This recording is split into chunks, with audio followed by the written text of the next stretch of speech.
यशोदा, खुद पूरा स्वप्न देखो क्या?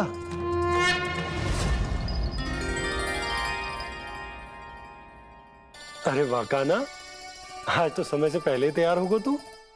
तैयार तो होना ही था बाबा। इससे पहले कि राक्षस वृंदावन आकर विध्वंस करे, मुझे वन जाके उसका सामना करना है।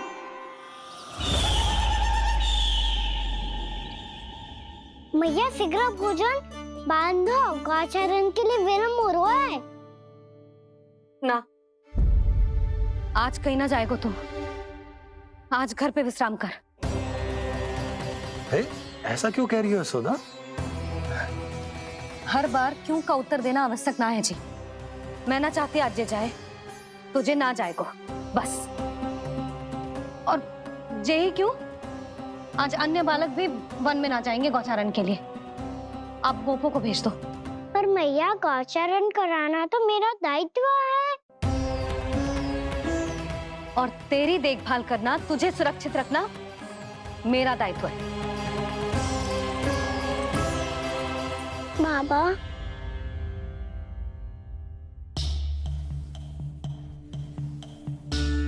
आज कछु मत बोल लल्ला। कभी कभी तेरी मैया को मना पाना मेरे बस की भी बात ना होती। आज कछु ऐसो ही दिन है। तूने देखो ना कैसे निर्णय करके बैठ गई है। इससे पहले कि वो राक्षस जगजाय और वृंदावन वासियों को कोई हानि पहुंचाए, मुझे वहां पहुंचना पड़ेगा। पर कैसे?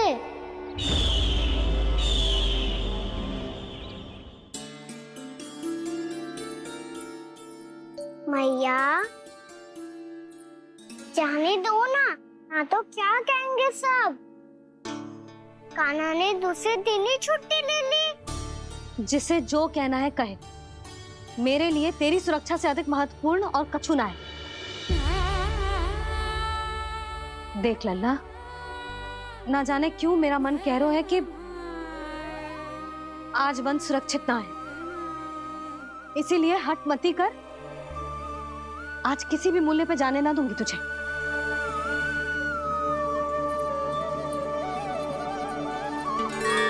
मैया ने ठान लिया, वन जाना है तो कोई और ही उपाय खोजना पड़ेगा यहाँ से निकलने का। सुनो, आज गौचारण के लिए गोप जा रहे हैं। हमारी छुट्टी है आज। पर क्यों बलराम? वो तो कान्हा ही जाने। सारी मैया ऐसी होती है क्या मुन्नी? पहले सेमी कहती है कि बड़ी हो जाओ, सब कुछ नियम से किया करो, अनुशासन सीखो।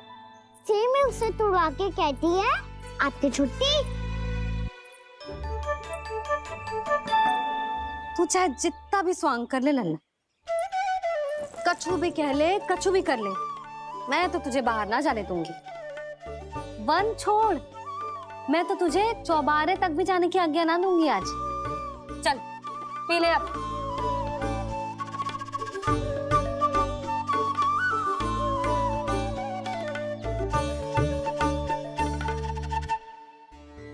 आप समझ नहीं रही हो, मैं नहीं गया तो बहुत बड़ी समस्या हो जाएगी मैया।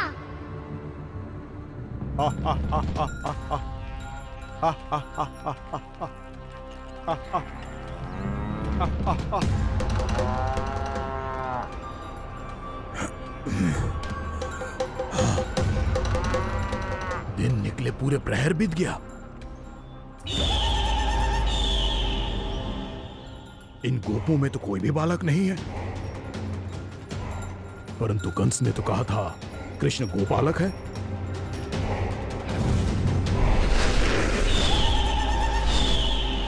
लगता है मुझसे भयभीत हो गया है वो, तभी तो आज गौचारण के लिए नहीं आया। पर मैं भी वकासुर हूँ। जल में छिपी हुई मछलियों को ढूंढ निकालना बहुत अच्छी तरह आता है मुझे।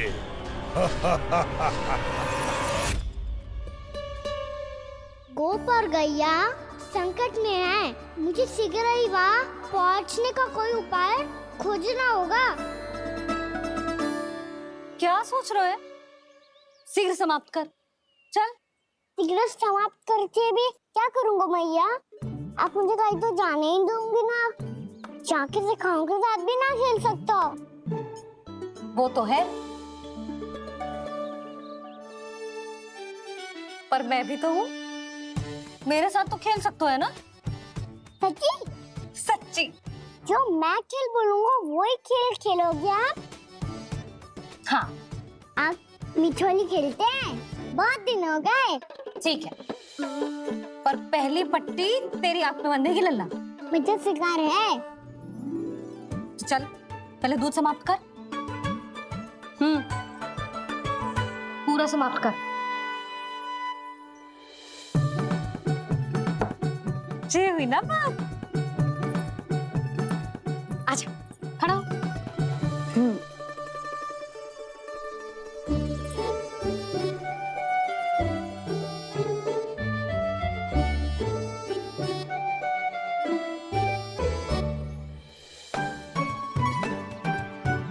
कुछ दिख तो ना रहा?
मैं यहाँ हूँ।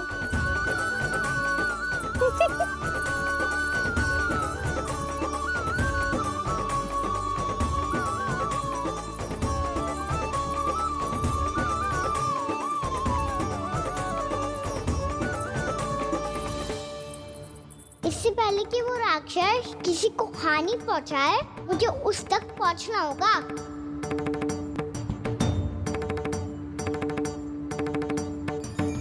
सिगरेट करनी होगी मुझे।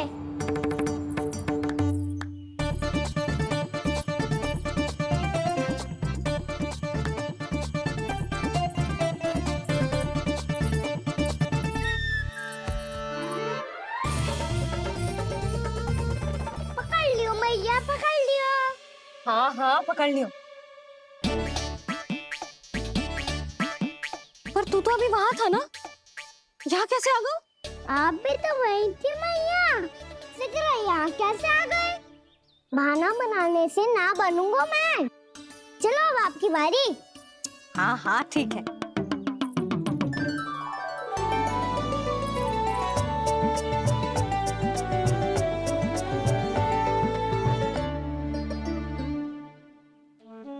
क्षमा करना मैया, पर मुझे जाना पड़ेगा।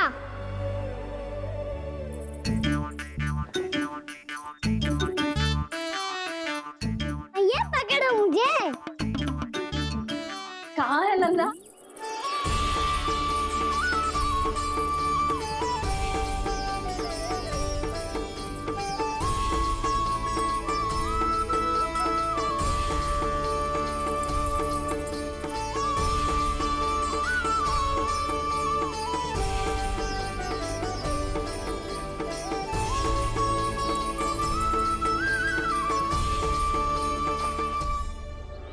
योजना सफल हो गई।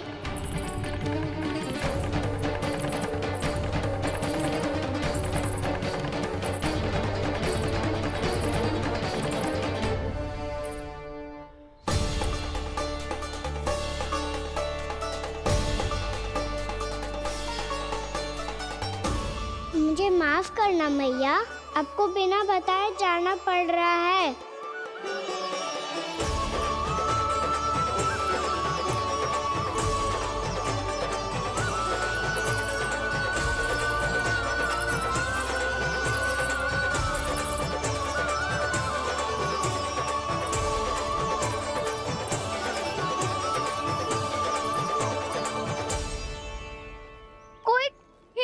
ना मिल रहा अभी तक। कान्हा तो अभी बता दे तो। हो तो ना सुबल, वो देख।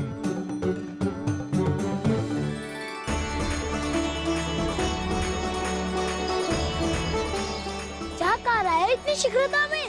वन की ओर जा रहा है, वो सारे कर रहे। चले। हाँ।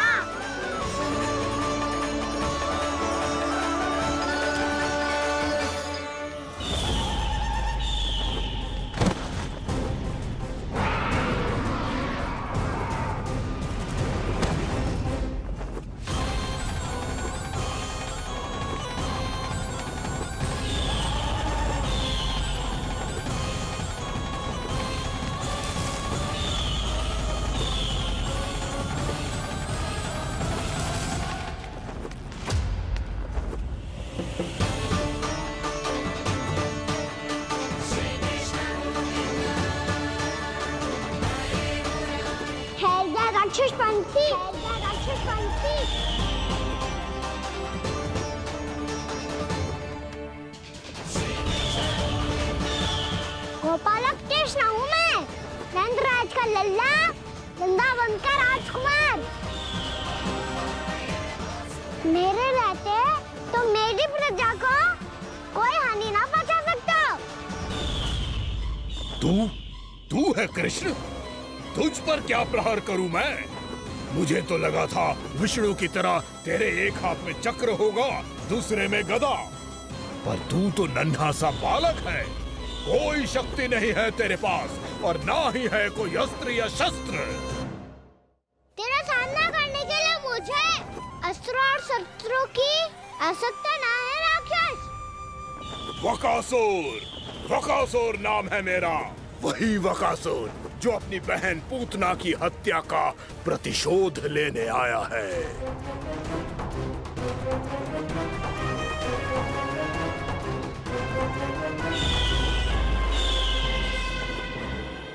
जानता है, इंद्र, अग्नि, वायु, वरुण, यम या कोई भी अन्य देवता कोई मेरे समान शक्तिशाली नहीं है।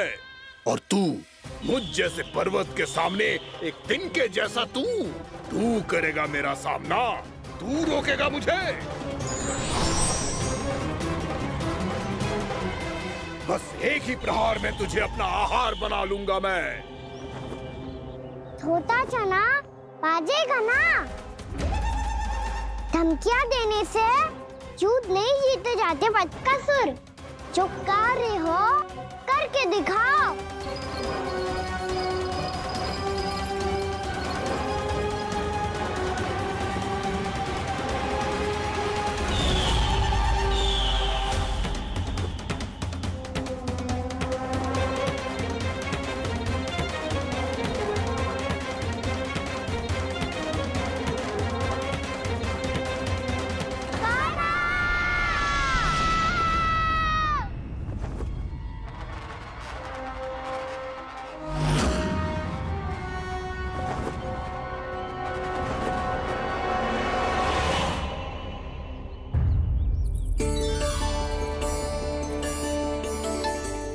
लल्ला, देख तेरी मैया थक गई है अब बस कर लल्ला, ताली बजा। कान्हा, अब बस कर।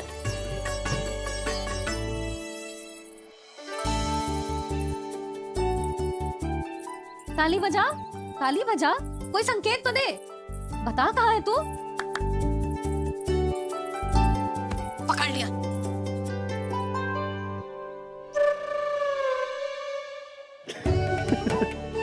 आप भी ना बड़े हो गए हो, पर बचपना ना गया आपका ना। बच्चे कहाँ गया? जी रोकाना।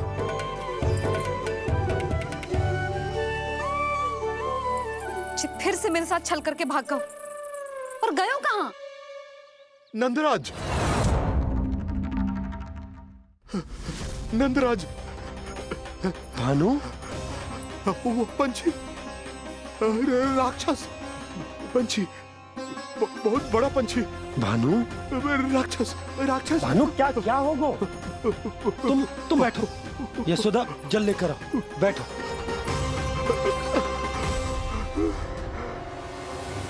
यदि आपको भूख लगी है तो मुझे खा लो, पर मेरे सखाओं को छोड़ दो पंछी जी।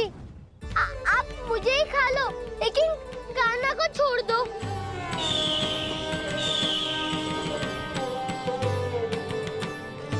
हम सबको खा लो, पर कान्हा को जीवन दान दे दो। कितनी अद्भुत है प्रभु के सखाओं की ये भावना कि सखा के प्राण को बचाने के लिए अपने प्राणों का त्याग करने को भी तत्पर हैं ये सब।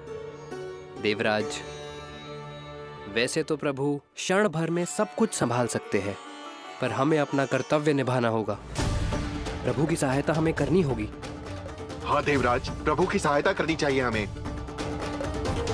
स्वयं नारायण की कृपा है हमारे मित्र पर, उसे छोड़ दो, अन्यथा देवता तुम्हें नहीं छोड़ेंगे। पर मैं देवता के आने की प्रतीक्षा नहीं करूंगा। मेरे भाई को इसी क्षण मुक्त कर दो असुर, या फिर मेरा सामना करने के लिए तैयार हो जाओ। आवश्यकता पड़ी तो तुम्हारा उधर फाड़ के भी अपने भाई की रक्षा करूंगा मैं। तो फिर आ बालक, तुझे भी तेरे भाई के पास पहुंचा देता हूँ मैं। प्रयास करके तो देखो दोस्त, तुम्हारे चोंच के टुकड़े टुकड़े ना कर दिए तो मेरा नाम भी बलराम नहीं, तो मेरा नाम भी बलराम नहीं।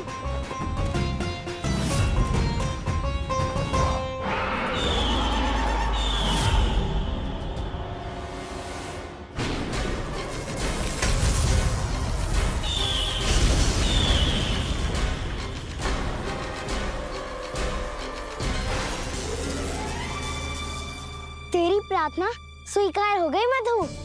हमारे कान्हा की रक्षा करने स्वयं देवता आ गए।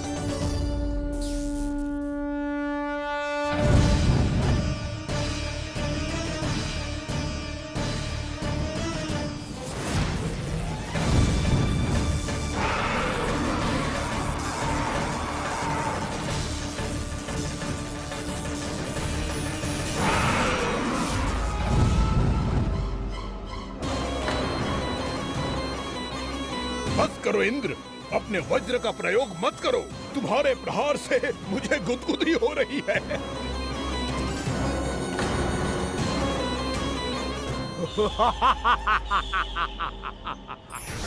पर मेरी ज्वाला गुदगुदी नहीं करेगी वकासुर, जलाकर भस्म कर देगी।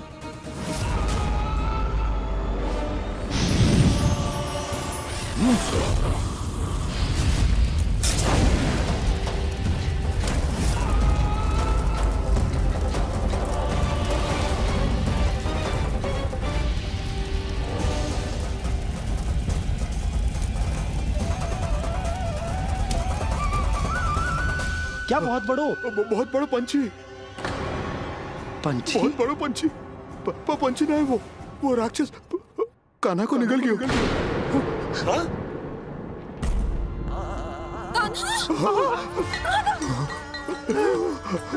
कान्हा!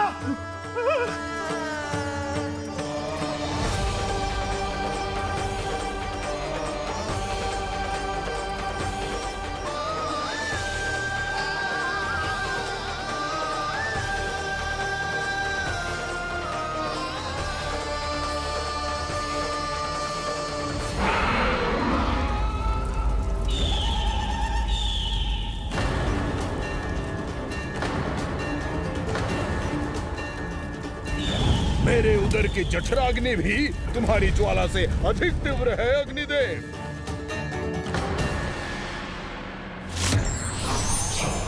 अब यम का पाश ही दंड देगा इसे।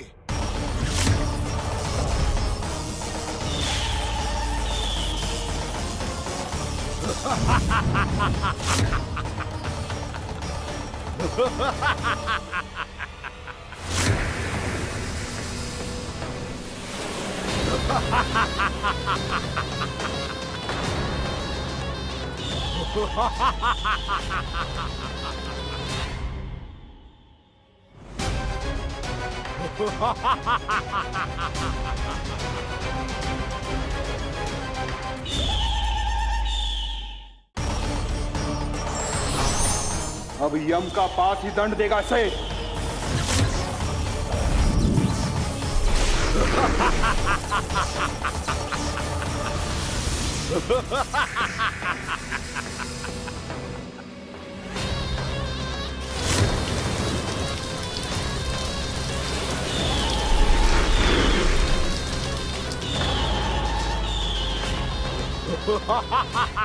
तूने जल की धार को भले ही काट दिया हो दुष्ट, पर हिम में धार नहीं होती।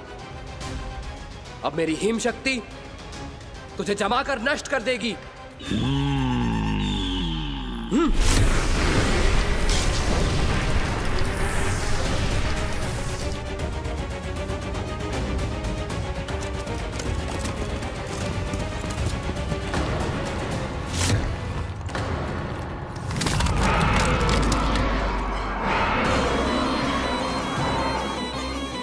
चंद्र, वरुण, यम, अग्नि, इंद्र, तुम में से कोई भी इस योग्य नहीं है कि मुझे पराजित कर पाए और इस विष्णु अवतार की रक्षा कर पाए।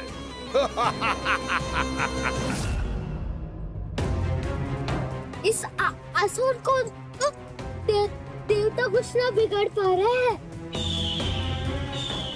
अब क्या होगा खाना का?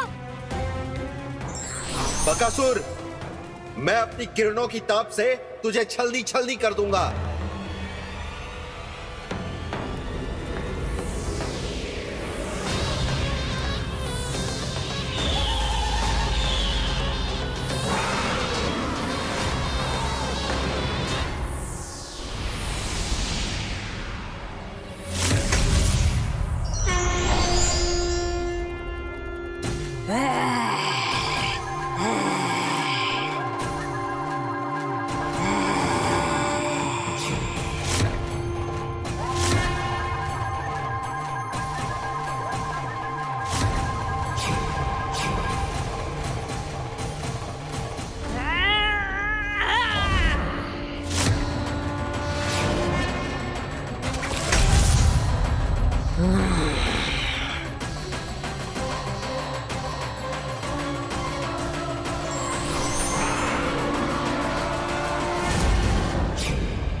पुत्र कार्तिकेय, इस असुर के उदर को फाड़कर अपने पिता के सखा श्री कृष्ण को मुक्त कराओ पुत्र।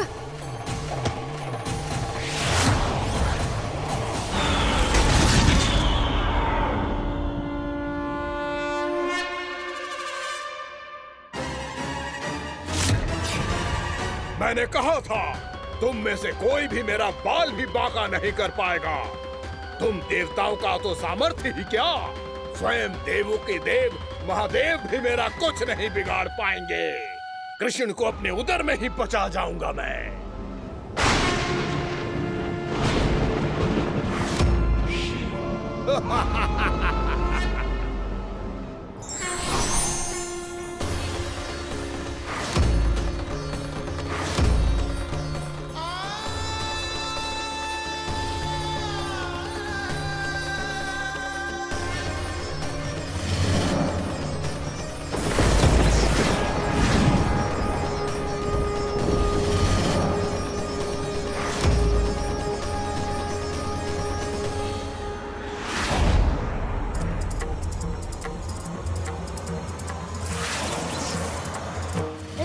शिव शंकर का त्रिशूल है। एक ही बार में इस असुर का प्राण ले लेगा ये। हाँ, महादेव का त्रिशूल।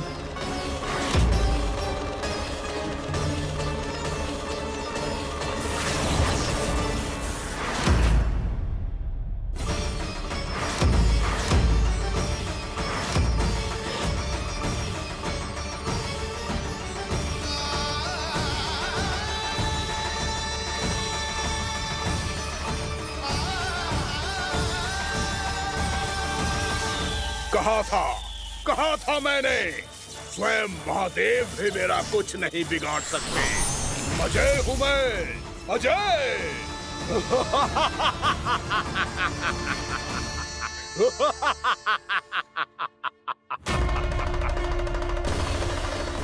प्रभु, आपके त्रिशूल की महिमा तो अपरंपार है, तो फिर ये ठहर क्यों गया? आपने अपने त्रिशूल को वापस क्यों ले लिया महादेव? इस दुष्ट का संहार क्यों नहीं किया? क्योंकि इसकी मृत्यु मेरे हाथों नहीं, मेरे सखा नारायण के अवतार श्री कृष्ण के हाथों ही होगी, और यही विधि का विधान है। पर पिताजी, श्री कृष्ण तो इस असुर के उदर में फंसे हुए हैं, हम उन्हें मुक्त कैसे कराएंगे? ये उन्हें स्वयं ही मुक्त करेगा पुत्र। श्री कृष्ण अपने अपमान से क्रोधित नहीं होते, पर अपने भक्तों का अपमान वो क्षण भर भी सहन नहीं कर पाते। वकासुर यही भूल कर रहा है, हम सबका निरंतर अपमान करके वो उन्हें क्रोध दिला रहा है। वो ये नहीं जानता कि शीघ्र ही उन्हें अपने उदर में रख पाना उसके लिए असंभव हो जाएगा।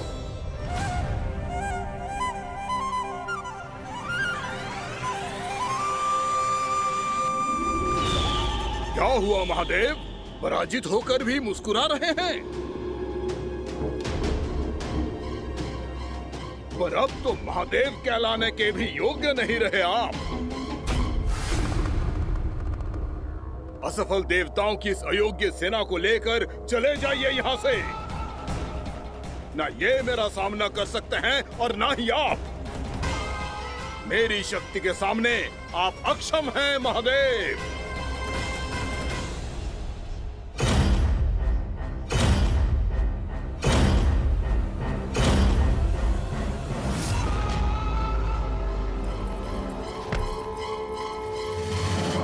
सुधा, जिस दुष्ट ने मेरे लल्ला को निगलो है ना, भीतर से जलेगो, छटपटाएगो, पीड़ा से कराएगो।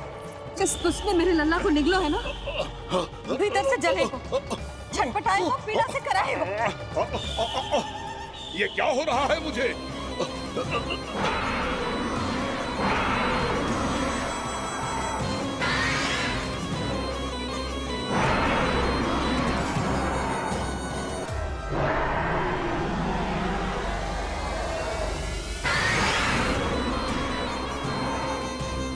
मुझे ऐसा क्यों लग रहा है जैसे भीतर से जल रहा हूं मैं? ये क्या हो रहा है मुझे?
हे प्रभु, मैंने ऐसे कौन से कुकर्म किए थे कि मुझे ऐसी मृत्यु प्राप्त हुई?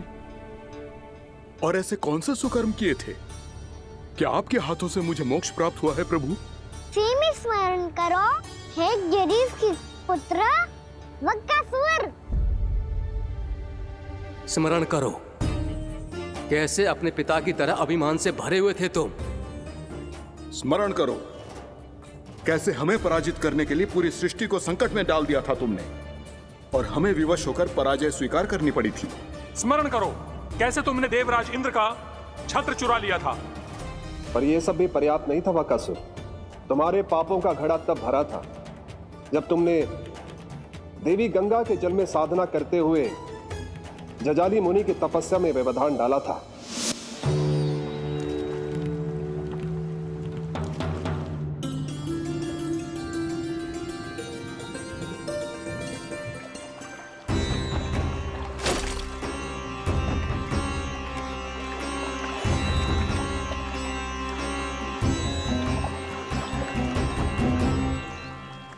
रुक क्यों गए चालक? नौका को आगे की ओर ले चलो। आगे बढ़ना उचित नहीं होगा महाराज। यहाँ से कुछ ही दूरी पर जालजली मुनि तपस्या कर रहे हैं। तो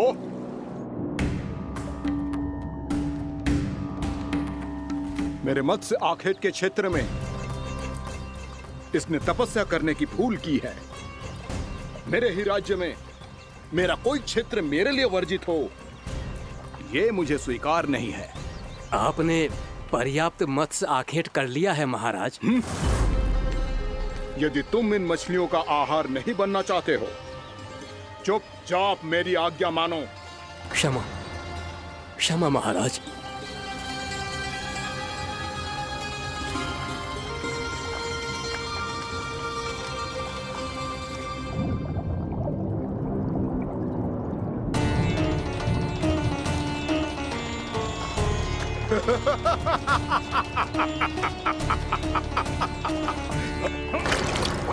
मुनिवर, रक्षा कीजिए, रक्षा कीजिए मुनिवर, हमारे प्राण बचाइए मुनिवर, मुनिवर हमारे प्राण बचाइए।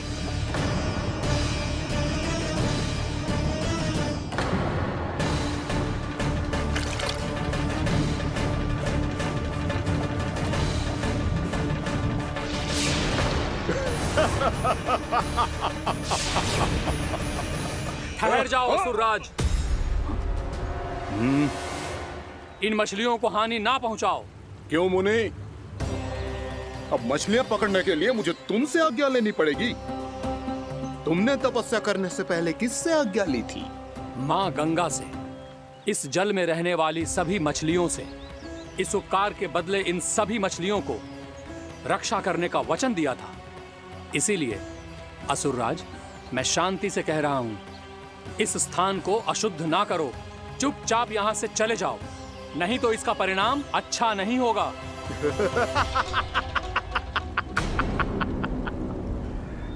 तुम जिन देवताओं की तपस्या कर रहे हो ना मुनि, उन्होंने भी मेरा कुछ नहीं बिगाड़ पाया था, और तुम मुझे धमकी देने का दुस्साहस कर रहे हो।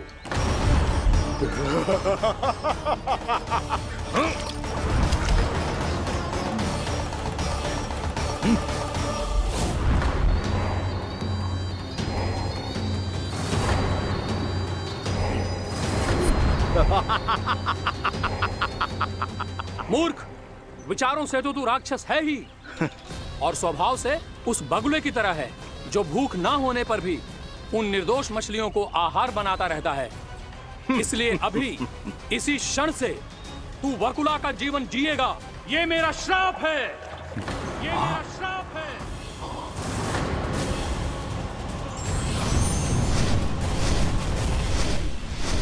श्राप पाने के बाद तुम्हें आभास हुआ कि तुमने कितना बड़ा अपराध किया था, और तब तुम जजाली मुनि से क्षमा याचना करने लगे। तुम्हारे अपराध बोध को जानकर मुनि श्रेष्ठ शांत हुए और उन्होंने तुम्हें वरदान दिया। श्राप से मुक्ति का एक ही मार्ग होता है असुर, पश्चाताप। तुम्हें अपने भूल का पश्चाताप है, इसीलिए मैं तुम्हें वरदान देता हूं। तुम्हें मेरे श्राप से मुक्ति अवश्य मिलेगी। स्वयं प्रभु श्री नारायण के अवतार इस बगुले के देह के बंधन से तुम्हें मुक्त करेंगे।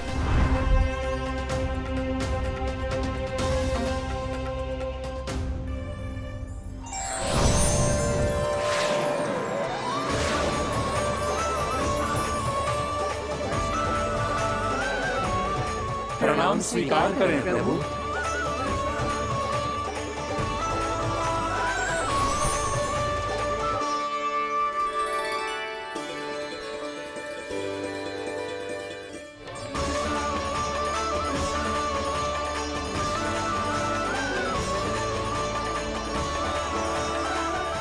मुझे ना बताओ कि तुम सबने क्या देखा है, शायद जो देखो है, बस मैया से कछु मत ही बताना। कान्हा!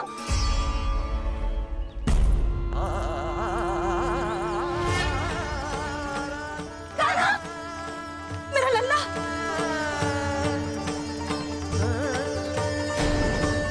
भानु बता रहा था तुझे कोई असुर पंछी निकल गया था। हाँ?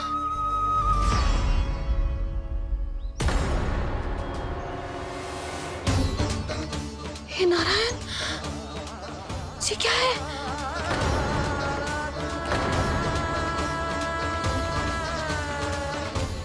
ये सब कैसे हुआ लल्ला? हाँ? कोई बताएगा मुझे ये क्या है?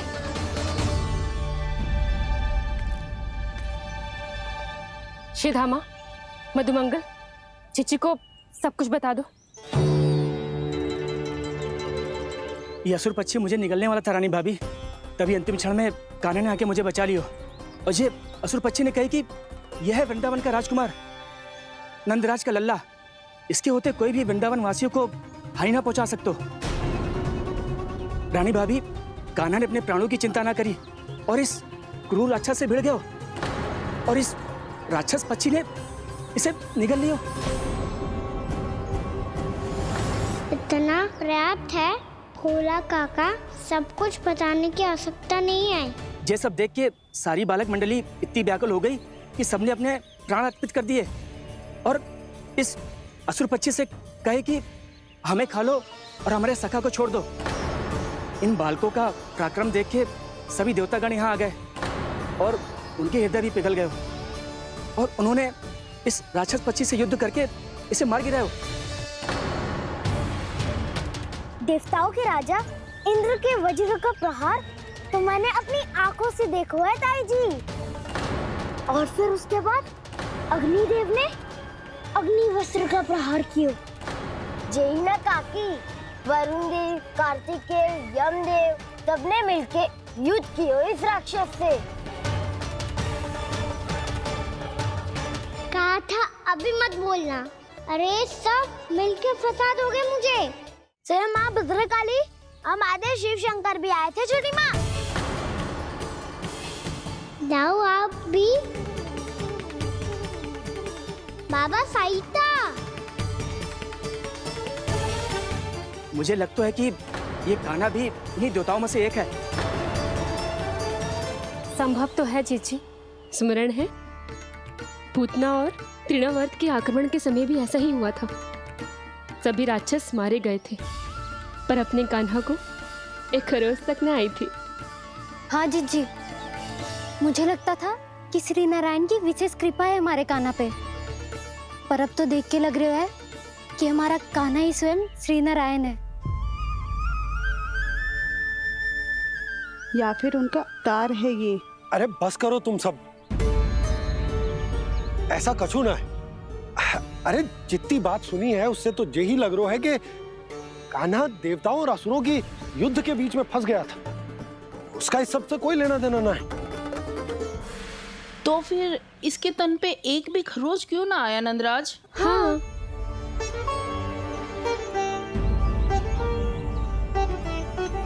है काकी, खरच तो है। दिखा लल्ला। भैया बात पीड़ा आ रही है, कुछ करो ना। चिकोपिया भी ना अति करती है। श्री नारायण का अवतार हो तो इतनी तनिक सी खरोच पे ऐसे रो तो क्या? बस बहुत होगा।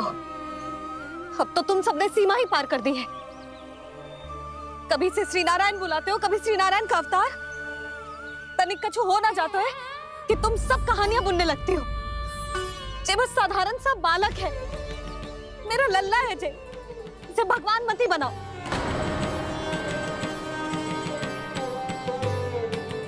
और तू, क्या आवश्यकता थी तुझे यहाँ आने की? हाँ? वो भी मुझे बिना बताए, मेरे साथ छल करके आयो है तू।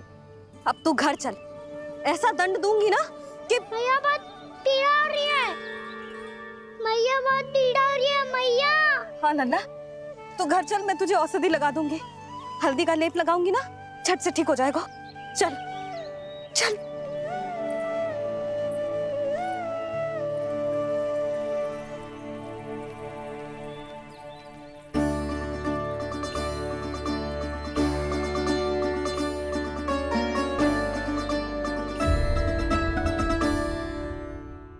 मैया बहुत पीड़ा हो रही है मैया। हाँ नन्ना, तू घर चल, मैं तुझे औषधि लगा दूंगी, हल्दी का लेप लगाऊंगी ना, झट से ठीक हो जाएगा। चल चल।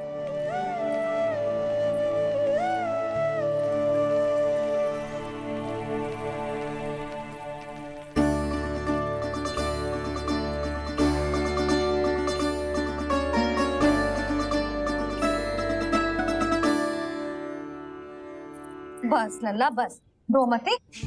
चल चल चल आजा, अभी औषधि लगाऊंगी ना, तेरी सारी पीड़ा लुप्त हो जाएगी। आजा आजा,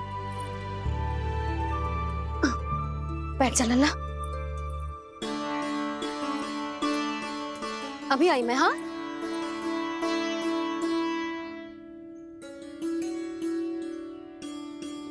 मैया। अरे तो अभी तक रो रो है? क्या कह रही थी सारी गोपियां, बता।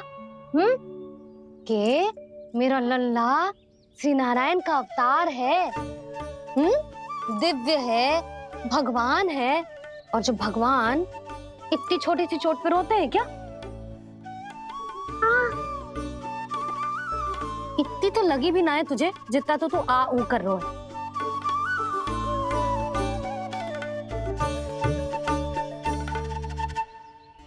आओ ना करूंगो, आप ऐसा दुलार थोड़ी करोगी। ओहो, वृंदावन का गौपालक जो इतनी छोटी सी चोट पे रोता है ना, गोप बालकों का मुखिया इतनी छोटी सी चोट पे रोता है। मेरा लल्ला तो सबसे शक्तिशाली है, जो इतनी छोटी सी चोट तो क्या बड़े बड़े राक्षसों से भी ना घबराता है। हाँ, एक बार में सबको समाप्त कर देता है कि ना? हाँ मैया, यदि कोई राक्षस वृंदावन की ओर तेरी दृष्टि करके आएगा तो सबसे पहले कान्हा को सुरक्षा में खड़ा पाएगा, फिर चाहे जो बाल बन के आए या बगुला बन के।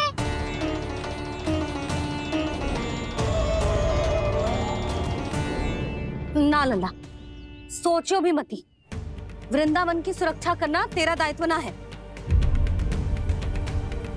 तुझे और कोई संकट का सामना करने की आवश्यकता ना है। अभी तो मेरी पीड़िता का हरण कर रही थी, अचानक से क्या हो गया मैया को? कोई आवश्यकता ना है तुझे ऐसे संकटों का सामना करने की। आने दे आज तेरे बाबा को, सीधा सीधा बोल दूंगी। बहुत हो गए उनके तर्क वितर्क। मेरा फूल सा लल्ला वन में अकेले गौचारण के लिए ना जाएगो। आज बगुले ने निकल लियो, कल कछु और हो जाए तो? नारायण ना करे, कहीं कछु ऊंच नीच तुझे कछु हो जाए तो?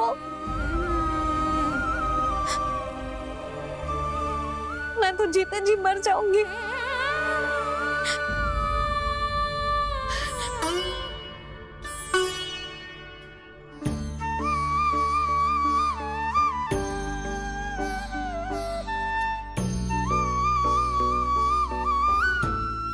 लल्ला की वीर मैया इतनी से बात तो रोती है क्या? क्या करूं कान्हा, तुझे ऐसे बार बार संकट के मुंह में जाते हुए ना देख सकती मैं। तो फिर मैया मैं वचन देता हूँ, आज के बाद मैं गौचारण के लिए तभी जाऊंगा जब आप आज्ञा दोगी। पक्का? छल ना करेगा ना मेरे साथ? मैंने कब छल करो मैया? अच्छा ठीक है, ना करूंगा छल। यदि आपसे पूछे बिना बाहर निकलो तो तो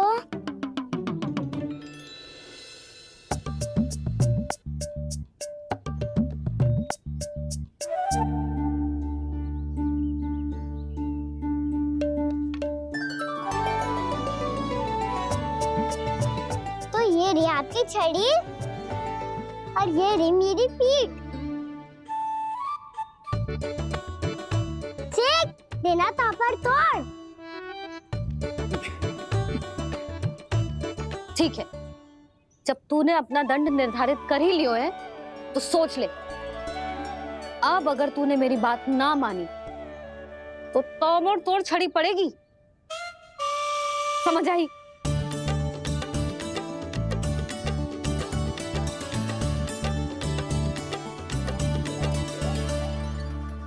अच्छा ही है कि कान्हा कुछ दिन घर ही रहे। आज वन में जो हुआ है अवश्य कंस ने ही करवाए हुए वो सब।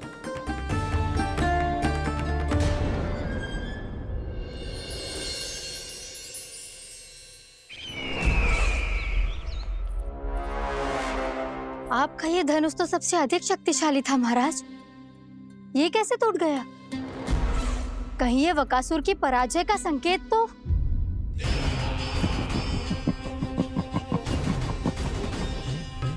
प्राप्ति, लगता है तुम्हें शुभ समाचार मिला नहीं। उस बकासुर ने उस विष्णु अवतार को जीवित ही निगल लिया है। अरे अब तक तो उस नन्हे से बालक को पचा भी चुका होगा वो। उसके तन में रक्त बनकर वो विष्णु अवतार और उसकी शक्तियां दौड़ रही होंगी। क्षमा कीजिए महाराज। क्षमा कीजिए, इस अशुभ से मुख से शुभ समाचार आने दो। माथे के बल को ढीला करो, चेहरे पर मुस्कान लाओ और कहो, महाराज, वृंदावन में मातम फैल चुका है। मैं ऐसा ही करता महाराज, यदि सूचना सत्य होती तो।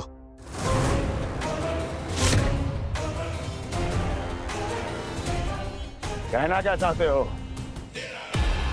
एक क्षण में सूचना उगलो, अन्यथा मेरा योद्धा बकासुर विष्णु अवतार की तरह तुम्हें भी जीवित निकल जाएगा।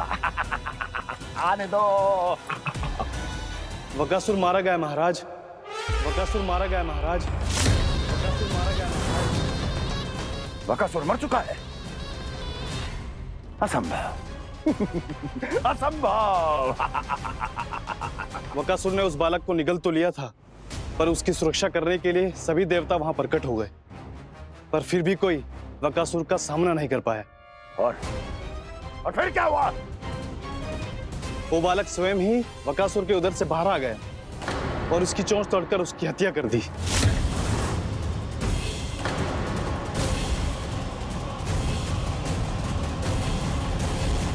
वन में बकासुर की चोंच टूट गई और यहाँ आपका ये धनुष।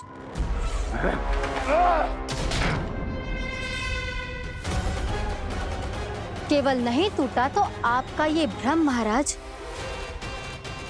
क्षमा कीजिएगा महाराज, आपका भ्रम टूटना आवश्यक है। आवश्यक है आपको यह आभास होना कि उस विष्णु अवतार को पराजित करने के लिए आपके साधारण योद्धाओं में वो सामर्थ्य नहीं है। अच्छा सर, उतना तृणावर्त, बकासुर, ये सब साधारण नहीं थे प्राप्ति, साधारण नहीं थे। फिर तो ये और भी अधिक चिंता का विषय है महाराज, क्योंकि इसका अर्थ तो यही हुआ कि वो विष्णु अवतार कुछ अधिक ही असाधारण है और उसका सामना करने के लिए और उसे मिट्टी में मिलाने के लिए आपको एक ऐसे अस्त्र की आवश्यकता है जो उसके सामने ना झुके और ना ही टूटे।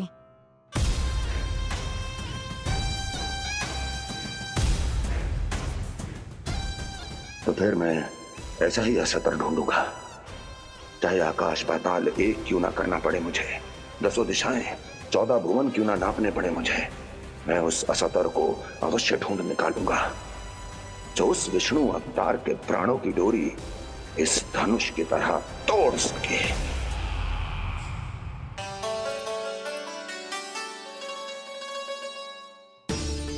थैंक्स पापा, मैंने मैया को वचन दिया है कि जब तक नहीं चाहेंगी मैं वन नहीं जाऊंगा। इसलिए आप मुझे मारने के लिए कोई शक्तिशाली असुर ढूंढने में व्यस्त रहो। कुछ दिन तब तक मैं व्यस्त रहूंगा अपनी मैया की सेवा करने में।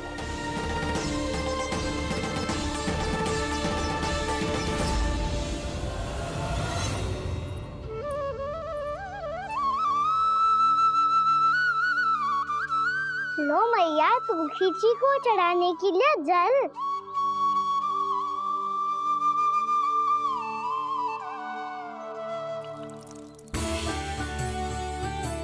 लो मैया, और आटा।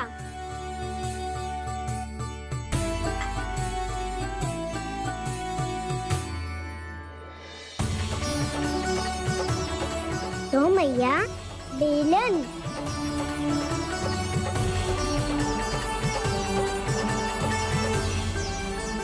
ले तनिक खा ले। ओ मैया, भूख ना लगी है। बिना भूख के खाने से क्या लाभ? और तेरा जब पेट तो कह रहा है कि उसे भोजन चाहिए। और लाभ कैसे ना है लल्ला? भोजन का लाभ है ना, तन को पोषण मिलेगो, स्वास्थ्य बनेगो, जो तेरी भुजाओं में शक्ति आ जाएगी ताऊ के जैसी, ताऊ से भी अधिक। तेरे जे केस भी लंबे हो जाएंगे। सच्ची मैया? सच्ची। माप के देख लियो नित्य दिन। तनिक खा।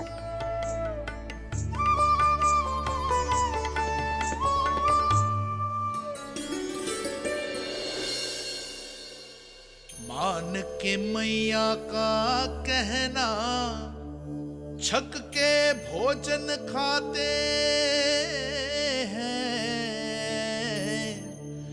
नित्य मापते भुजा केश, पर ज्यो का त्यों ही पाते हैं।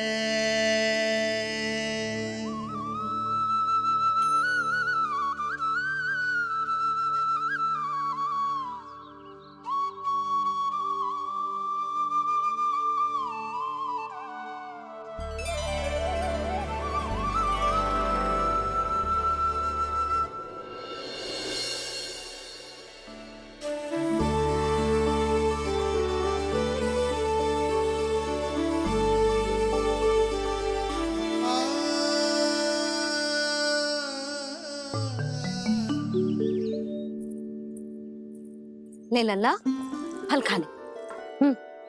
ना, मुझे ना खाने फल वल। क्यों? लंबे केस और शक्तिशाली भुजाएं ना चाहिए? व्यर्थ है ये सब। पिछले 10 दिनों से देख रहा हूँ, ना केस लंबे हुए हैं, ना भुजाएं शक्तिशाली बनी है। 10 दिन में कछु ना होने वाला। 10 सप्ताह ऐसे खाएगो ना, तब जाके कछु बदलाव दिखेगो। समझ आई? चल अब खा ले। वैसे भी मुझे बहुत सारी तैयारियां करनी है आज। इसीलिए भैया, एकादशी के व्रत के लिए लल्ला। सुनो जी, सारी सामग्री आ गई? हाँ, तुमने जो कही थी सब ले आए हूँ।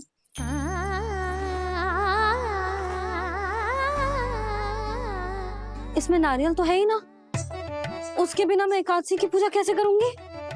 यशोदा, मैंने भोला से कह दिया, वो लेकर आते ही होगा। घबराओ मत। कैसे ना घबराओ जी, आपको पता है ना एकादशी का व्रत मेरे लिए कितना महत्वपूर्ण है। पतो है। अरे इसमें तो दिए भी ना है। दिए ना है? अब मैं अभी लेकर आता हूँ। आप रहने दो, मैं ही लेके आती हूँ। भक्त भोला राम के यहाँ से है? भक्त भोला राम? मेरा अर्थ है कुमार भोला यहाँ के यहाँ से। हाँ हाँ, वो ही।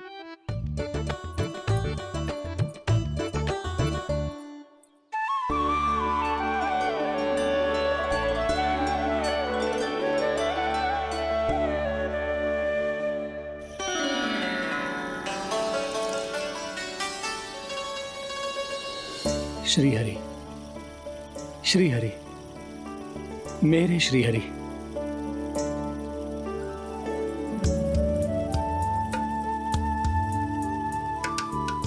मेरे श्री हरि। भोला राम, मेरी मटकी तैयार है? मेरे श्री हरि, मेरे श्री हरि।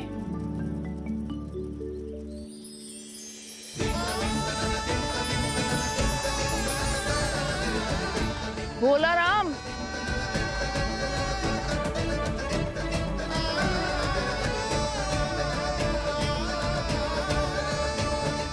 भोला काका, ओ भोला काका।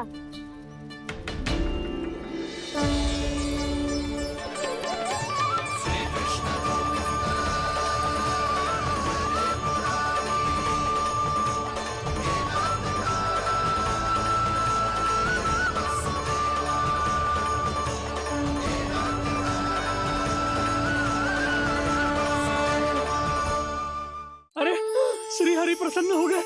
मेरे श्री हरि आ गए, मेरे भगवान आ गए। मेरे श्री हरि आ गए, मेरे भगवान आ गए। मेरे श्री हरि आ गए, मेरे भगवान आ गए। मेरे श्री हरि आ गए, मेरे भगवान आ गए। मेरे भगवान आ गए, मेरे घर मेरे भगवान आ गए।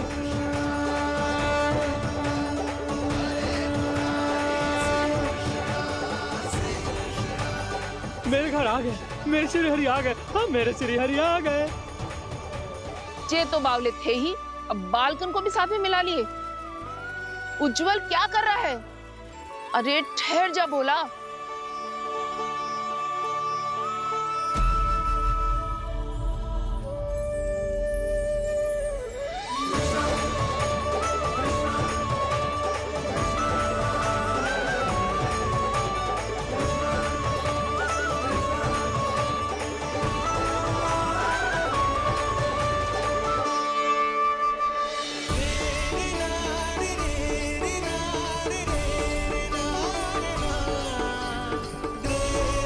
तुम प्रेम से बुलाओ, आएंगे हरि भी।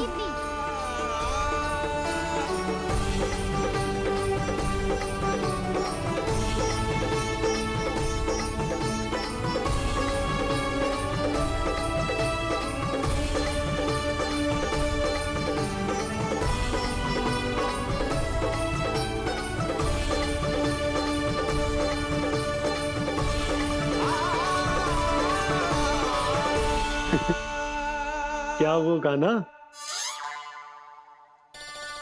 किसकी धुन में झूम रहा है तू? निर्मल निशा भक्ति की धुन में।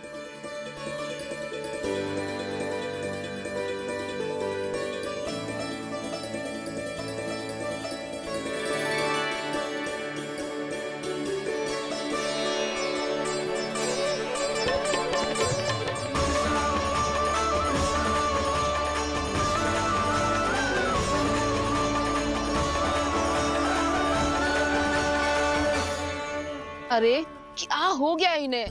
बावले हो गए हैं क्या? ठहरो, कोई आवश्यकता ना है ऐसे बावलों की तरह नाचने की।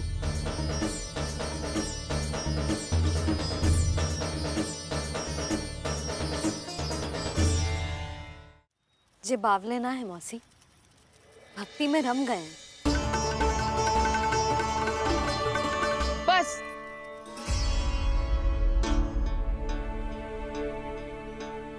हम सब कब से खड़े हैं यहाँ, पर तुम्हें कुछ ध्यान ही ना है।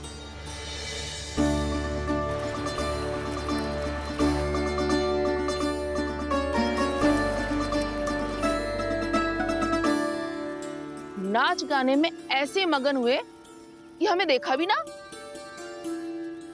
मुझे नाचते हुए देख मेरे श्री हरि को इतना आनंद आ रहा था कि मैं अपने आप को रोक नहीं सका।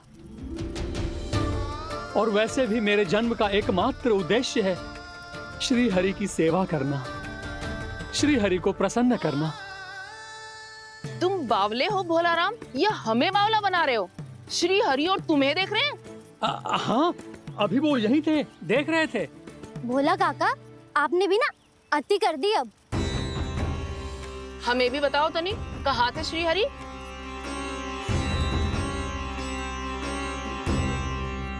ना जाने अपना उपहास करवाने में क्या आनंद आता है इन्हें।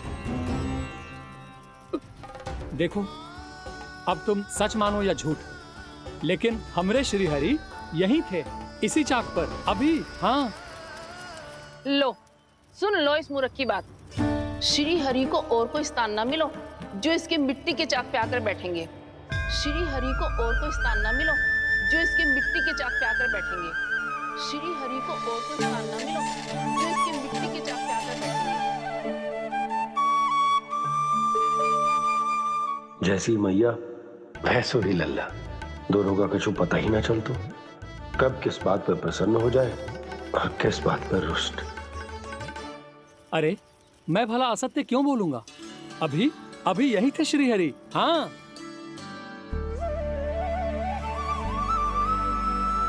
हाँ, जैसे श्री हरि को तो कोई कार्य है ही ना, वो तो आतुर होके बैठे रहते हैं कब तुम हरि हरि बुलाओ और वो दौड़े चले आए। भगवान तो भक्तों के पास आने के लिए सदैव आतुर रहते हैं, बल्कि सत्य तो यह है कि भक्तों के मन में ही निवास करते हैं भगवान।